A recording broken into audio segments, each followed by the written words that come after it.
এটাকে অ্যাড্রেস করার জন্য আমরা একটা আইন প্রণয়নের চেষ্টা করছি। এই ব্যাপারে পরামর্শ নেওয়ার জন্য আমি আমাদের বিচার বিভাগীয় সংস্কার কমিশনের কাছেও গিয়েছিলাম, ওনারাও আমাদের সাহায্য করছেন। এমনকি আমাকে প্রধান বিচারপতি জানিয়েছেন যে উনাদেরও একটা উদ্যোগ রয়েছে এই ধরনের একটা আইন করার জন্য, যাতে আমরা উচ্চ আদালতে নিরপেক্ষ, যোগ্য, দক্ষ, সৎ বিচারক পাই। এটা আপনারা নিশ্চয়ই জানেন, উচ্চ আদালতে যদি আমরা এই ধরনের বিচারক পাই, তাহলে রুল অব ল প্রতিষ্ঠার ক্ষেত্রে, মানবাধিকার বাস্তবায়নের ক্ষেত্রে অনেক বড় ভূমিকা ওনারা রাখতে পারবেন। এই আইনটা নিয়ে আমাদের অনেক উচ্চাকাঙ্ক্ষা রয়েছে।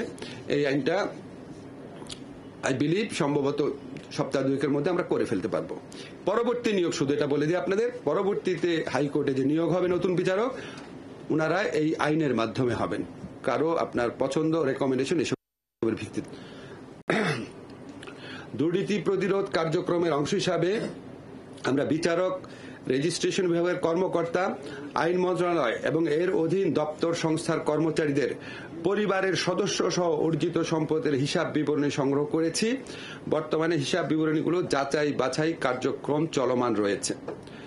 গুম বিরোধী সনদ যেটা রয়েছে, ওটা অনুসমর্থন এবং কমিশন গঠন করার ক্ষেত্রে আমরা প্রয়োজনীয় সকল সহযোগিতা প্রদান করেছি এবং এই কনভেনশনটা যখন র্যাটিফাই করা হয়, আমাদের পক্ষ থেকে রিসার্চ করেছি, ওপিনিয়ন দিয়েছি, পররাষ্ট্র মন্ত্রণালয়কে যতটুকু পারা যায় সাহায্য সহযোগিতা আমরা প্রদান করেছি। আর গুম হওয়া ব্যক্তিদের সন্ধান এবং গুমে জড়িত ব্যক্তিদের বিরুদ্ধে আইনগত ব্যবস্থা গ্রহণের সুপারিশ প্রণয়নের জন্য যেহেতু তদন্ত কমিশন হয়েছে, এই তদন্ত কমিশনের যে এনাবেলিং যে লটা, সেটা সম্পূর্ণভাবে আমরা আইন মন্ত্রণালয়ের পক্ষ থেকে প্রিপেয়ার করেছি এবং এই কমিশনকে আমরা সার্বিক সহযোগিতাও প্রদান করছি আইন মন্ত্রণালয়ের পক্ষ থেকে।